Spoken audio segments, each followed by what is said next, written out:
This country is committed to a certain kind of end, and it is not a Russian victory.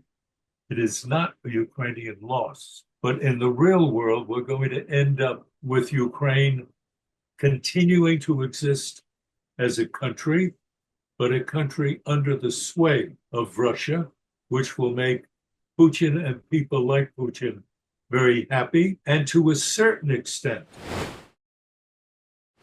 do you agree that Biden's delays in providing needed weapon systems to Ukraine and not allowing strikes into Russia have left Ukraine almost certain to lose a war of attrition? number one, I do not believe that Ukraine is going to lose this war. It is a war of attrition now. There's no question about that.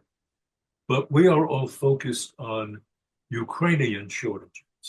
We're not focusing on Russian shortage. And the advantage that Ukraine has is that it is living with its mind absorbed with Western values. They're thinking about things like democracy. They're thinking about an open marketplace. They're thinking about journalists having the right to write what they want to write, or artists or composers, not in Russia. And that denial of opportunity lives on under the surface in Russia. And people don't forget that. What may happen as a result of this war is that Putin may lose his job. You said earlier that there's not another Navalny. Ruth wants to know if, as you say, Russians realize that it's Putin's war and that the Russian people are suffering. Why hasn't there been more evidence of any more widespread rebellion or uprising in Russia? Yeah, that's a very, very good question. And it's one of the questions that Russians ask themselves. Why is it that we do not rise up? Why is it?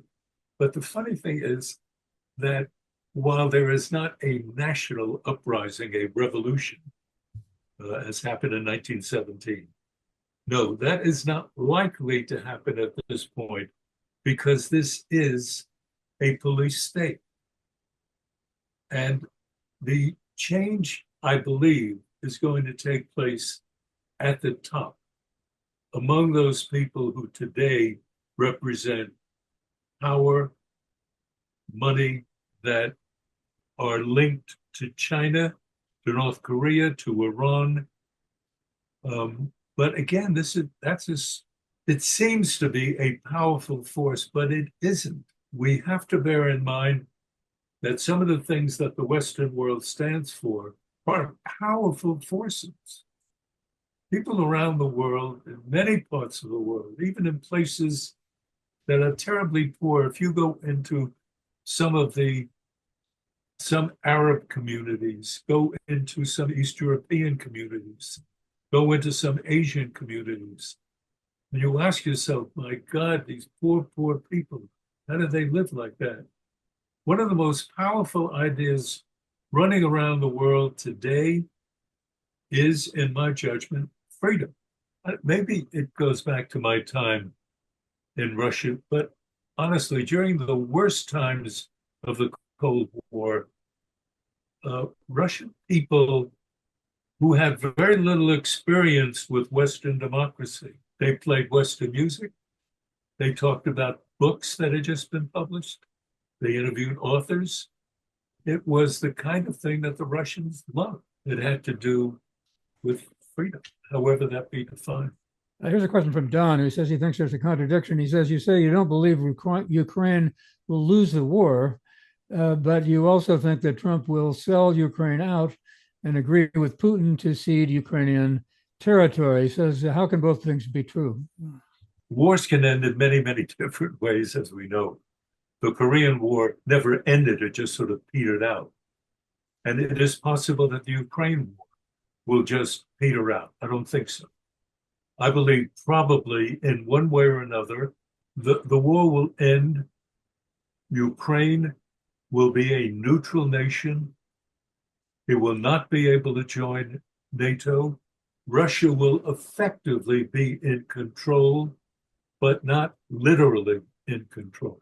And the President of the United States can claim that he participated in ending the war. And that will be true. He will participate in ending the war and he will claim credit for it. But what is the price of the end? This country is committed to a certain kind of end, and it is not a Russian victory. It is not a Ukrainian loss. But in the real world, we're going to end up with Ukraine continuing to exist as a country, but a country under the sway of Russia, which will make Putin and people like Putin very happy. And to a certain extent, and I may be unfair in saying this, but to a certain extent, it would satisfy White House interests because the president can justifiably claim that he participated in the ending of the war, and that will be true.